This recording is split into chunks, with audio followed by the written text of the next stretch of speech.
In 2016, a beautiful, beautiful soul by the name of Harambe was unalived when some kid fell into his enclosure, his home, gunned down in his own home.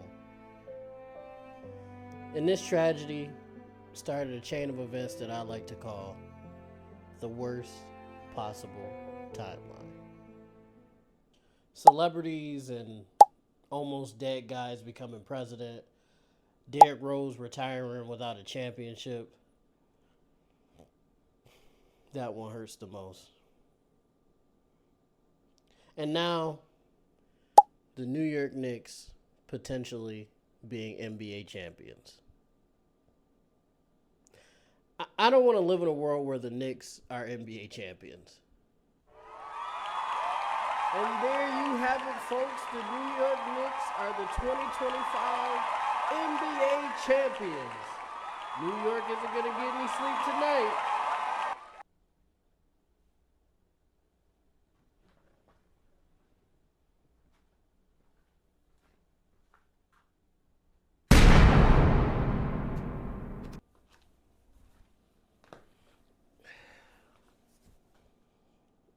Why does it still look... Oh, shit. Hold on. Why the fuck would Minnesota trade for Julius Bum-Ass Randle? Let alone trade Cat for Julius Bum-Ass Randle. Like, I understand if they would have traded Gobert for him. That makes a little bit more sense, maybe. But for Cat, he's a worse shooter than Cat. He's a worse rebounder. They're pretty much equal defensively. I might even give Cat the edge on defense. And he's coming off an injury. It's a graphic. My buddy put a graphic in one of our basketball-related chats after the trade. He's literally worse than him in every statistical category besides games played and assists. And the assists per game is like a 0.3 or a 0.4 difference. So you literally just got worse at the power forward.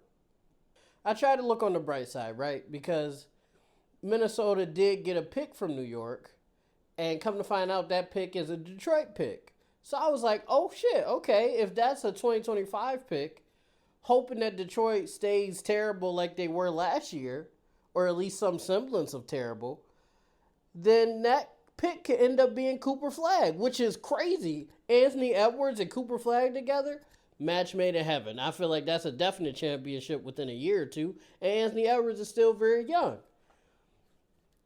Come to find out, the pick is a 2027 pick.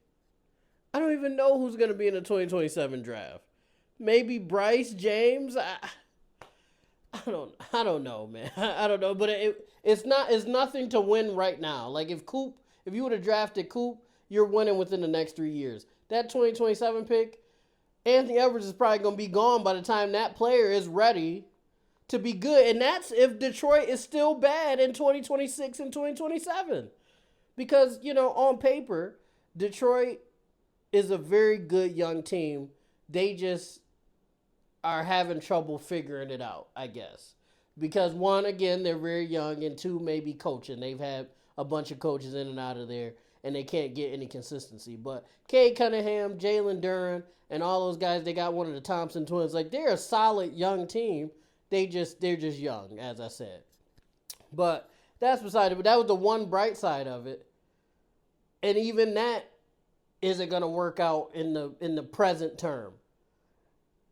You guys just went to the conference finals. Barely lost to Dallas. Could have went to the finals. And you get rid of your second best player for a player that's similar to him, just worse. Okay. I just think it's dumb to make such a drastic change to a team that just went to the conference finals. I know Anthony Edwards is somewhere pissed. But I don't know what we really expected. I guess I didn't expect this or this type of dumbass move. But this is what Minnesota does. They did it to Kevin Garnett. They wasted his time. They did it to Kevin Love. They wasted his time. And now it seems like they're doing the same thing to Anthony Edwards. But on the bright side for Anthony Edwards, that means when his contract is finally up, he's going to go someplace else or get traded someplace else and win a championship like KG and Kevin Love did. So that it's not like he's going to go championship-less. He's just not going to win in Minnesota. And that's just fucking unfortunate. And I could be wrong, right? Julius Randle could be amazing. And oh, God. I knew I was wrong when I said it. But all jokes aside, he could play well. He is a 2010 guy. The biggest issue with him is that in the playoffs, he just disappears. But that could be because of Tibbs. Because Tibbs runs all his players into the ground. With a new coach in a new place that's not running him into the ground, maybe he can actually be present in the playoffs and contribute. Again, he's worse than Cat, so even if he is contributing to playoffs, you're still in a worse position. But they were close last year. Maybe they could make something happen. I doubt it, but it's possible. And Dante DiVincenzo is not a slouch. He's a very good role player that could be a good addition. He plays defense and he shoots threes. That's a solid addition to any team. But shout out to the Knicks, I guess. This is terrible. This is fucking terrible. The Knicks are going to win a championship, and it's going to be bad for everybody. I'm telling you guys, like, the Knicks are going to win. New York City is going to be destroyed, burned to the ground because of the party that they're going to have, the 2-3 week long party they're going to have. Then the economy is going to fail because New York City is such a booming city in America with a lot of commerce. With it just disappearing and burning to the ground, the economy is going to feel it. The economy is going to fucking crash, which might be a good thing. Because then that might change inflation. Wait a second. This is not even a bit. Like, if New York City burns to the ground because the Knicks won a championship, the economy is going to crash, which should lower inflation, which should interrupt and bother the housing market, which will make it easier for people to purchase homes. Food will be less expensive.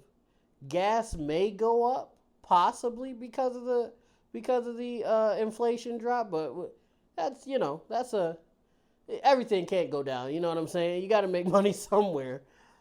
I don't know. Actually,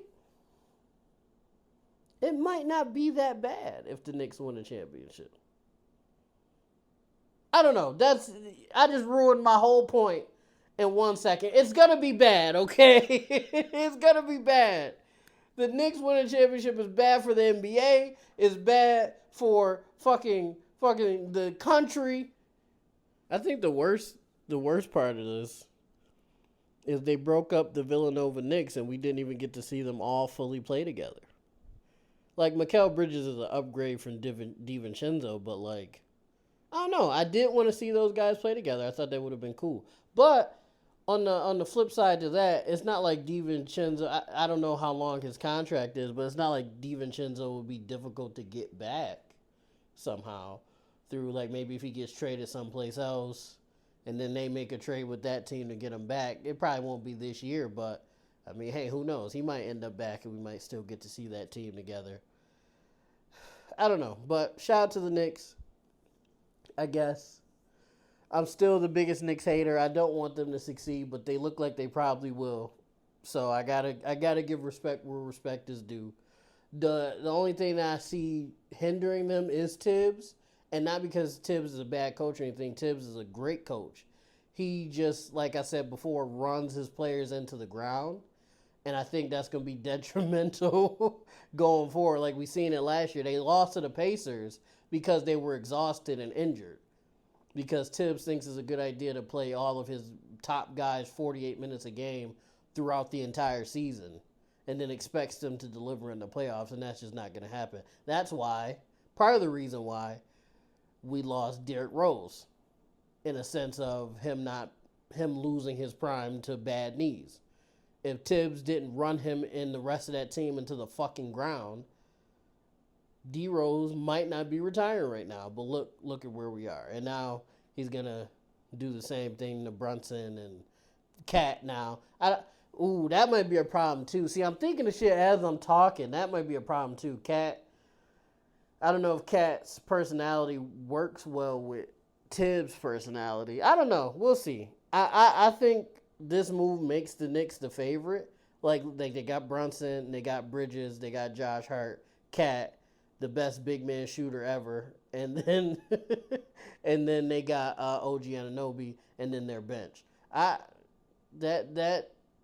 makes them the favorites besides Boston, obviously, because Boston just won. I don't know. That's enough chatting from me, guys. I don't know. Minnesota still got Naz Reid, I guess. DiVincenzo is solid. I don't know. We'll see what happens. It's the 3 on PLAXtv.